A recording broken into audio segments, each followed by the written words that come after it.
Let's do it! MainMan. MainMan. MainMan. MainMan. MainMan. I was once described as the manager, the mentor, and the visionary who went to the theatre with an unfocused dilettante and raised the curtain on a superstar.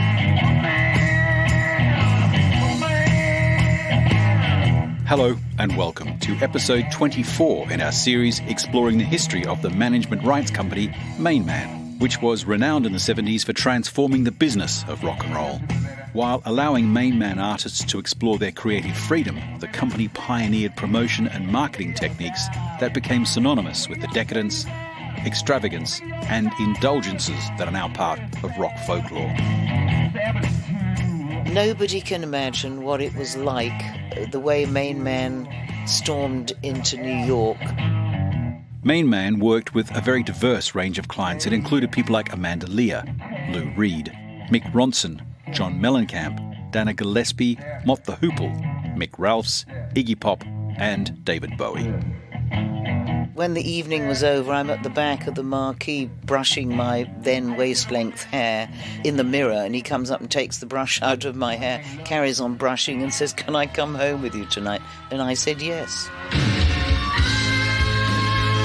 In this episode, Tony Defries continues his recollections of the collaborations between the legendary guitar god from Hull and the small-town boy from Seymour, Indiana, who dreamed of becoming a rock star. And how Mick Ronson and John Mellencamp worked together for many years up until Ronno's untimely death in 1993. In the last episode, Defries explained how the pair first met, working on John's debut album in 1975. Here he continues the story the following year, when the Chestnut Street Incident LP had been released, and John was back in Indiana with not just a new album, but also a new name. And Johnny Cougar is on the road with the MainMan team.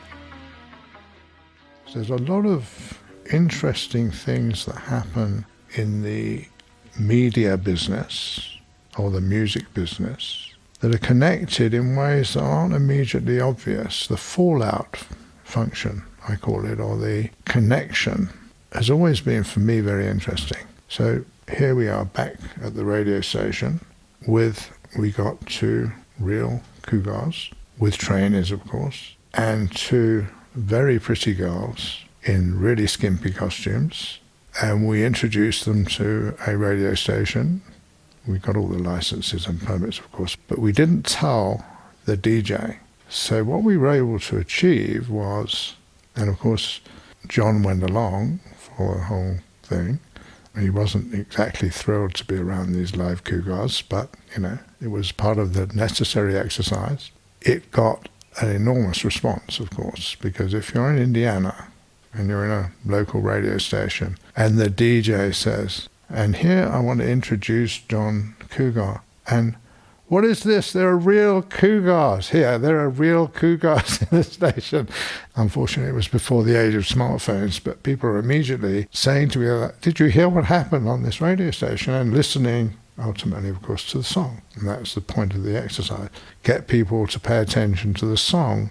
All of this was actually going on quite well and according to plan, and albeit the being on the road in Indiana wasn't the greatest fun, it was still better than being trapped in Seymour and not having a destination in sight or a place to go.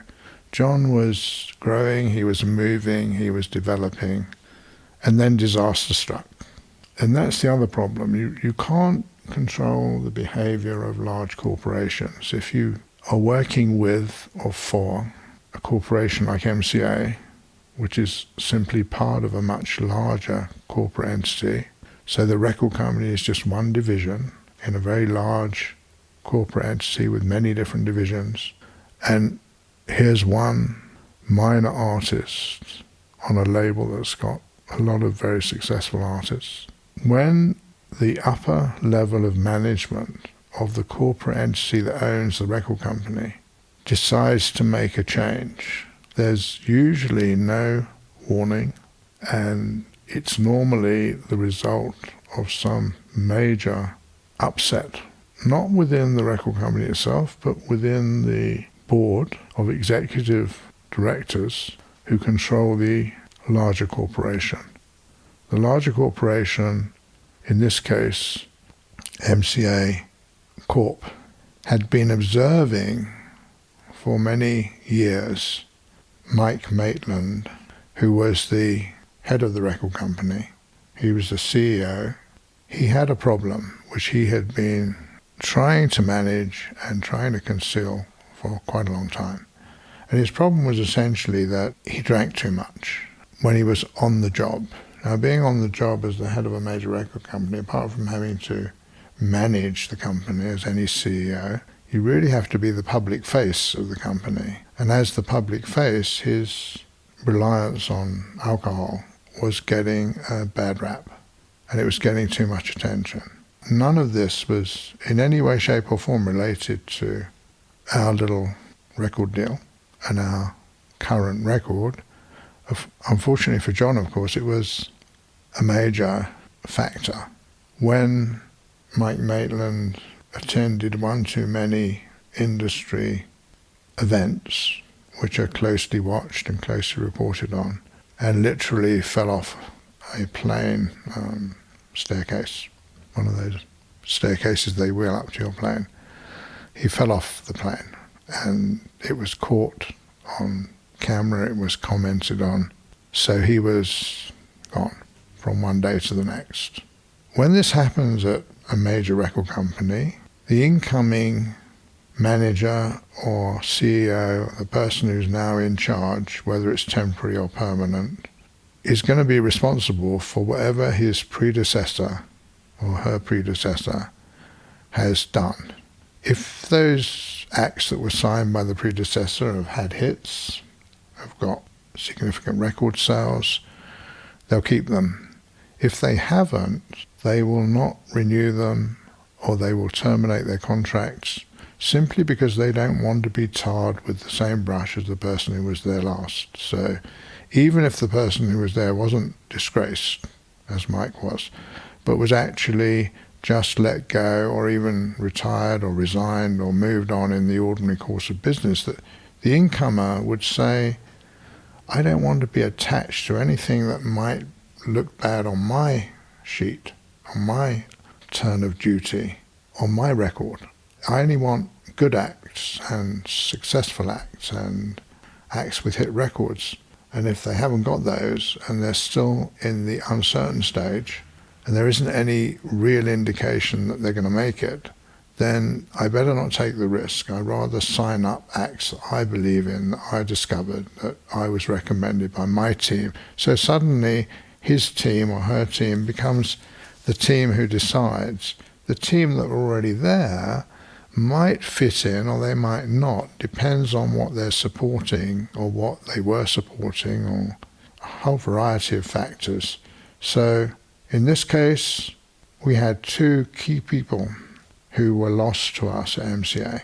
One of them was Rob Davis. Rob Davis was probably a junior A&R person, but he was the person at MCA who had originally heard whatever demo we presented, and he became a fan.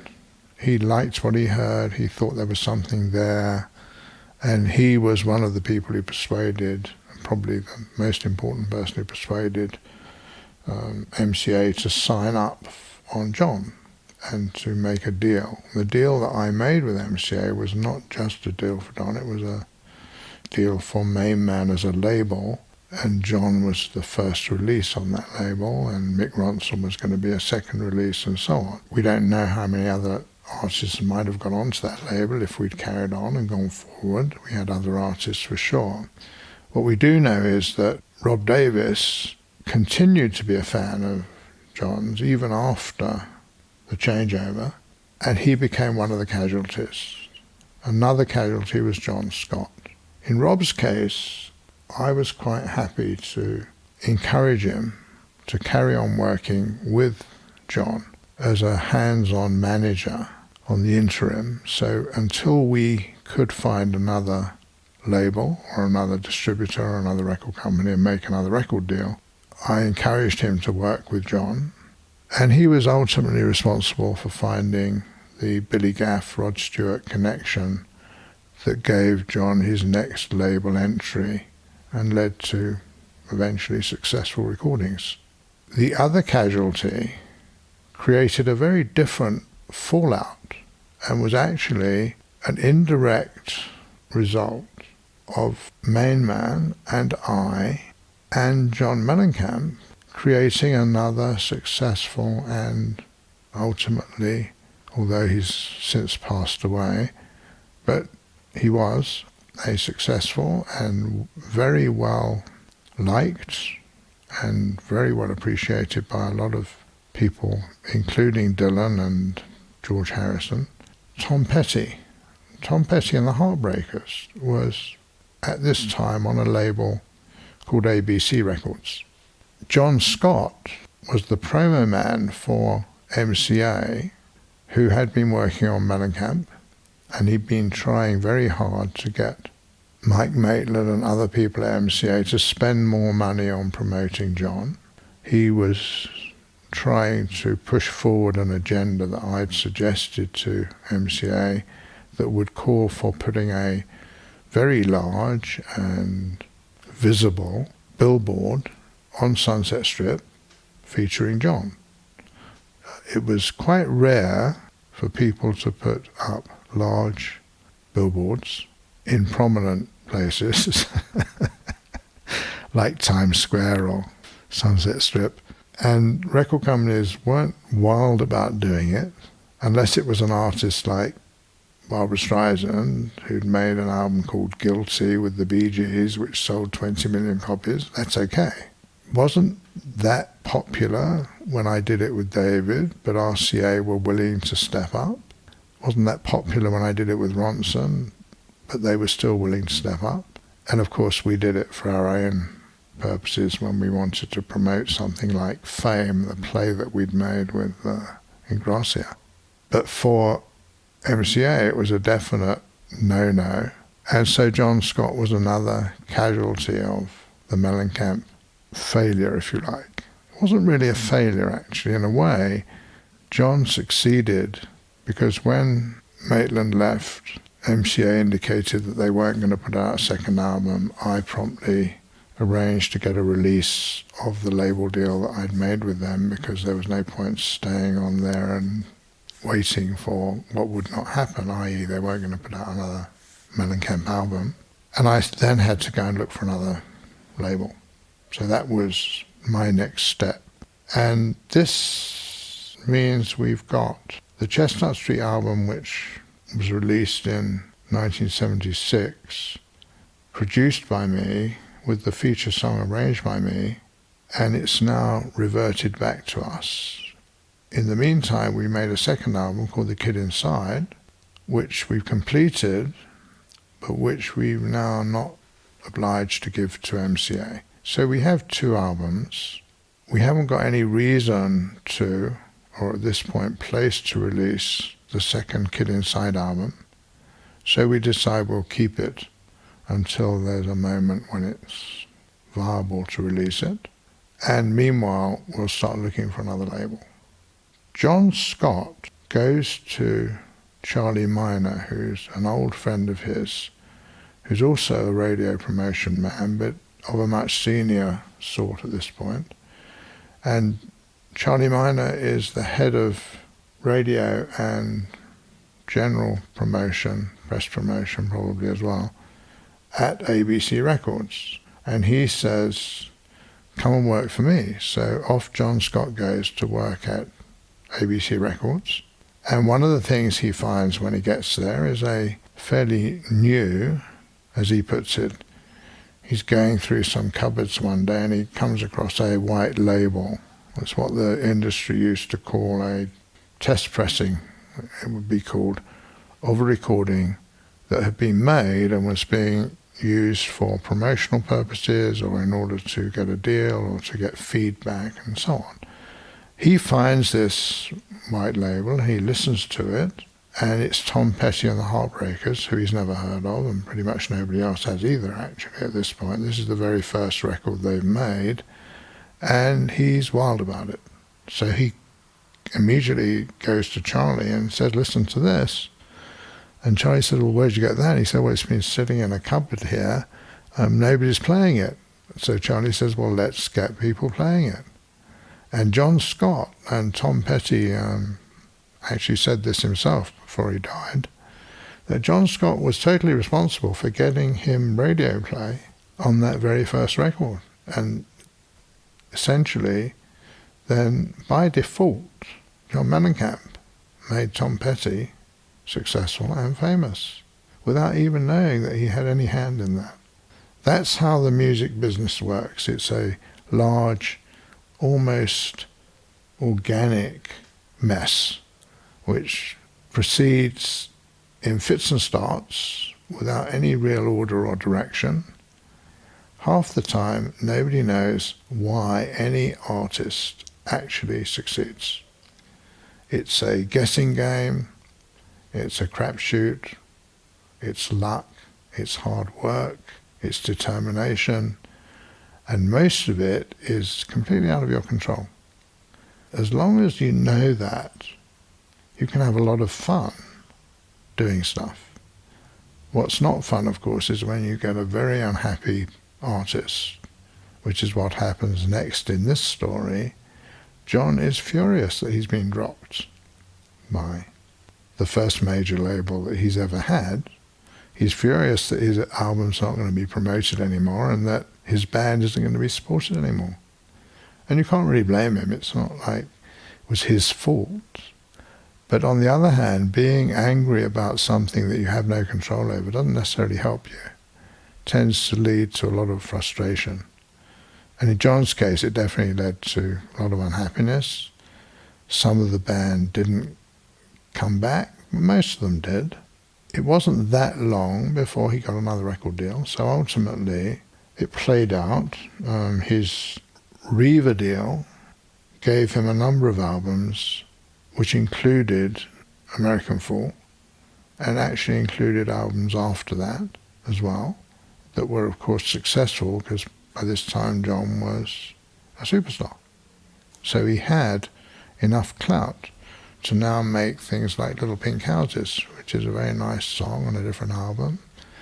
He'd clout enough to go and do all kinds of farm-aid projects, which he did with Willie Nelson and with Dylan, and he got to be in the major league from being a self-described runt in the no league. So not a bad journey, but some bumps in the road and some hard times and some very frustrating experiences like this one. And for myself, for somebody who has taken all the risk, done all the work, been entirely supportive of my artist and what they need, it's not great to discover that the person you've done all this for is now blaming you for something that is completely unseen. It's like blaming you for the dam that collapsed or the earthquake that happened. It's not something you had any control over or foresight on. So you can't really be responsible for it. But in John's case, he needed somebody to blame. So he blamed me. We fell out, but we remained going forward on reasonably good terms. But in the meantime, when it came to the moment of needing essential help, he reached out to Mick Ronson and he got a hit record. So what more can you really ask for than that? Anyway, that's the story of John and the Chestnut Street incident, because this was the Chestnut Street incident. Unfortunately, this is what happened. Chestnut Street was caught up in a crossfire, not of his making, not of my making, but good things came from it. So meanwhile, I've got to find another outlet for John's music, and I go and talk to all the major record companies, all of whom I know on first name terms, and astonishingly, but not really surprisingly, none of them are interested in this young John Cougar Mellencamp, performer, singer, songwriter. All these companies and all these people particularly the Clive Davises and the Arma Ertegans of the world have had successful acts with me and from me. RCA obviously has had successful acts with me and from me. Clive Davis is on record as saying that he really regrets missing signing Mellencamp because he thought he was too close to Springsteen, and that wasn't in fact the case. So I go to California because I need to go there for other reasons, but I also know that I can go and see people there like Jerry Moss and Mo Austin, Joe Smith, the A&M, Warner entities, and see if I can get them interested in doing a replacement deal for MCA and becoming a label for us, or just taking up the next or a next license for Mellencamp. Whilst I'm there, I discover there's going to be a whiskey run of shows by Debbie Harry. Now, Debbie Harry is somebody that I've known for a while. She becomes Blondie, or at this point she is Blondie, and this is quite early on in Blondie's career. Before she was Blondie, she was in a band called the Stilettos, which was also pretty much her band. And she's well known to a lot of my staff and artists, actually. So Jamie Andrews, for example, who's a photographer, has done a lot of pictures of Debbie when she was in the Stilettos, of Debbie on her own, because she's a very photogenic girl. And likewise, some of the other MainMan folk, because Jamie also is a performer. He was in various Andy Warhol-inspired plays, including Pork. But he's also our president at this point of MainMan, so he's the MainMan president. But he's still active and involved in that Max's Kansas City and New York underground scene. And this is where the Stilettos have been playing for quite a while. And this is where Blondie is eventually formed and becomes a chrysalis act and a successful act. Debbie reached out to Ingracia when she moved into his building, and this was also in the MainMan era, he became her stage director and general performance director whilst they were still in the Stilettos, and before she and a girlfriend who were in the Stilettos together, and Chris Stein, who was her boyfriend, all ended up forming Blondie, and they used a lot of the techniques that Ingracia had taught them and that he deployed for Pork and that he deployed for us. And one of these was on show at that whiskey concert. It also turned out, although I didn't know it at the time, that Tom Petty was her opening act at the whiskey. This is sometime in 77, probably in February of 77, and it is not long after we've heard the bad news about MCA, of course. So whilst I'm there, I go to see this performance, and I see Tom Petty, and I'm impressed. I hadn't known about him before, but I now sort of know about him because he's there. And he has heard that I'm going to be there and says he wants to talk to me. So we have a conversation after the show about how he fits into the band and whether he should take a different stance in the band. And I do suggest to him that he actually gives himself more of a central place in the band, gives himself more exposure in the band in a sense, so that it's mostly about him.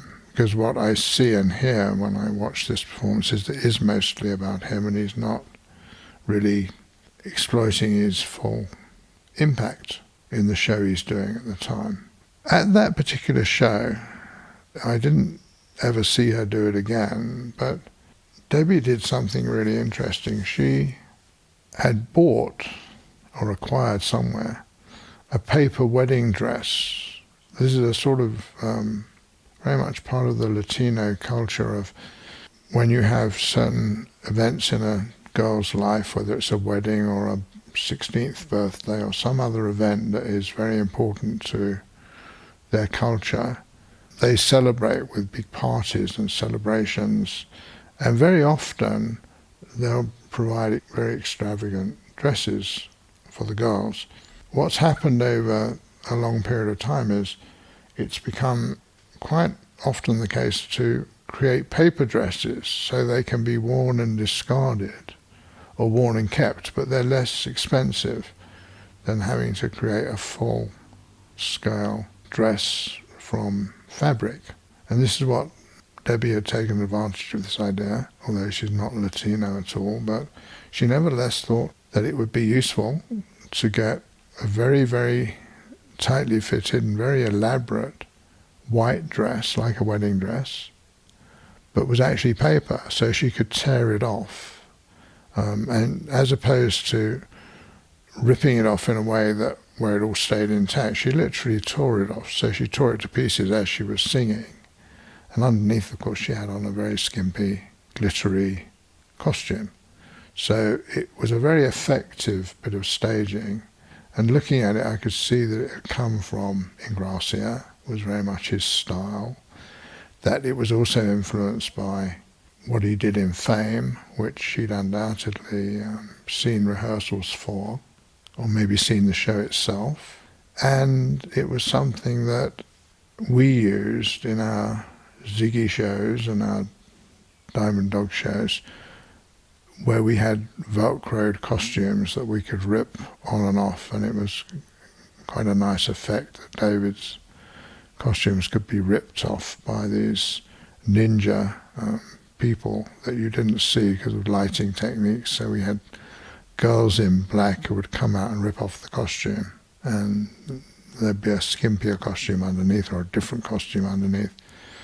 So that was quite nice to see. Now, Debbie had already indicated that she wanted to talk to me with Chris, and she came to talk to me at my hotel after Tom with Chris, and she was concerned about the fact that Chris was suffering from some kind of autoimmune condition that hadn't really been identified, but they were very close, and the record company that she was with, Chrysalis, were urging her to consider going after a solo career. And she didn't want to do that, but she didn't want to tell them that Chris was sick, and he didn't want to tell them either. And it wasn't on the face of it impairing his playing. It did later impair his playing, but it wasn't at that time. And she was basically saying, how do I get out of going solo and not tell them that it's because Chris is not well enough to carry on.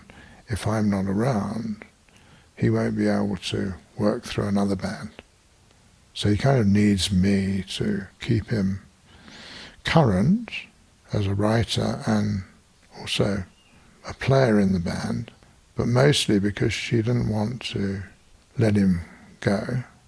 So she didn't want to go solo, but she needed to, and she was scared to tell them literally, in case they then decided to drop her or drop him. So I said, look, I know Chris and Terry well.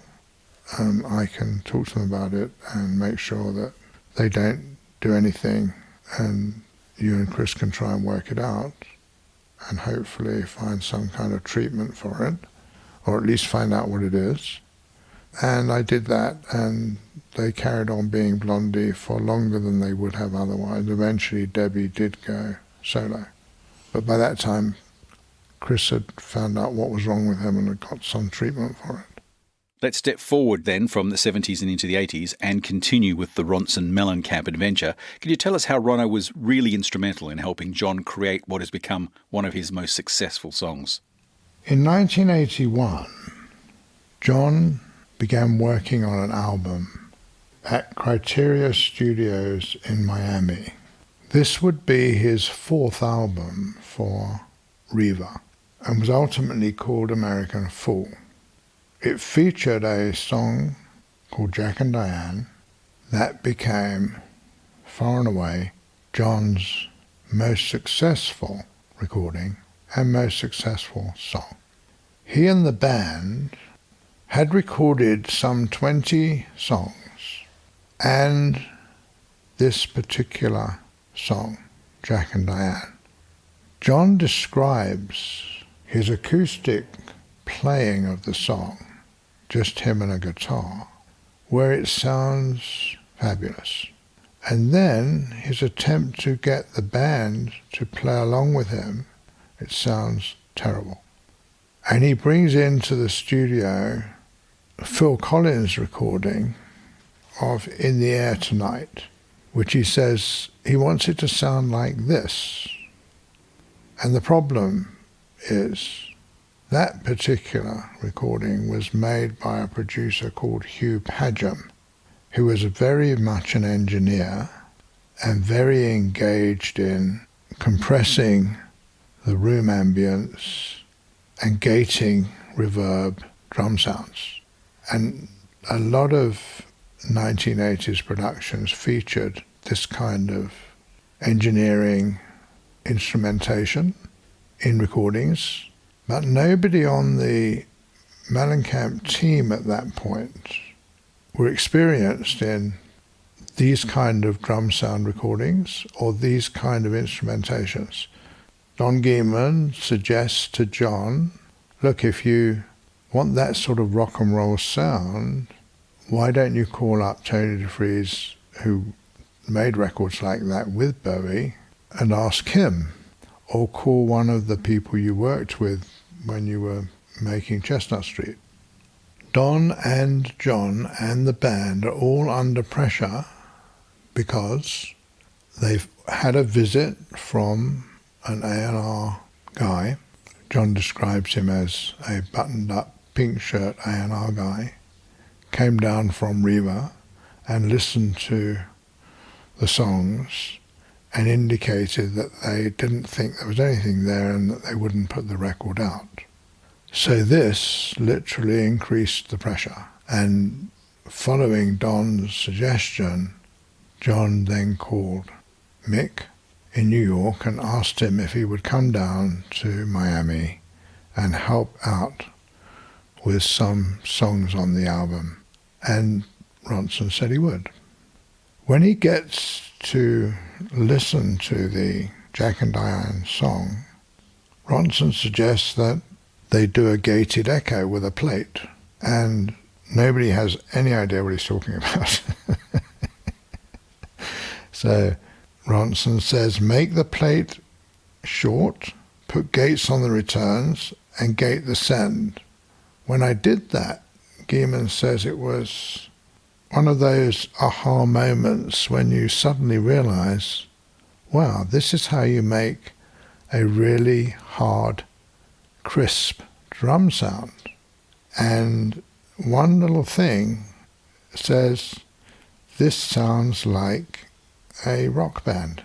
And he literally says, what Mick told us was a gift. He says, I owe Mick Ronson the hit song Jack and Diane, because Ronson came down and played 3 or 4 tracks on the album and worked on the American Full album for a number of weeks, 4 or 5 weeks, largely being involved in all of the tracks that were recorded.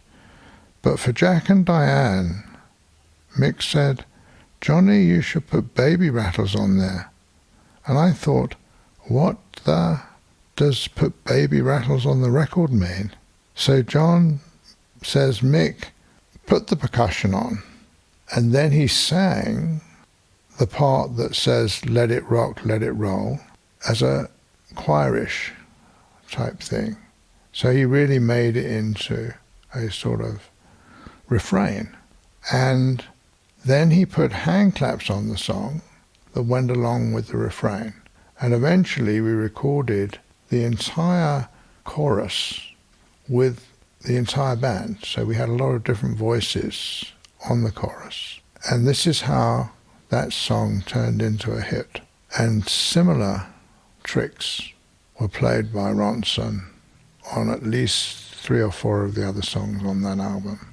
And many of them became hit singles.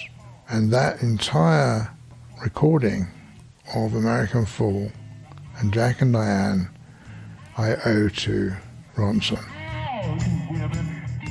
Tony Defries recalling the occasions in the 70s and 80s when Mick Ronson and John Mellencamp worked together, particularly Mick's invaluable and often overlooked contribution to John's American Fool album, which became one of the biggest selling albums of the 80s.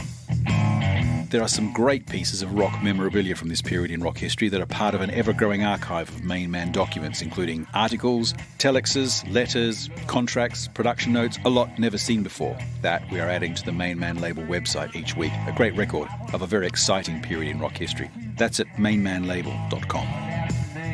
And on the website, you can also check out the other episodes in the MainMan series.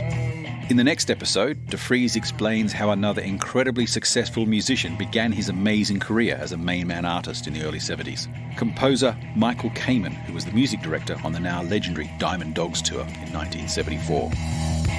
I'm Des Shaw, and this is a Zinc Media MM Tech production. Thanks for listening.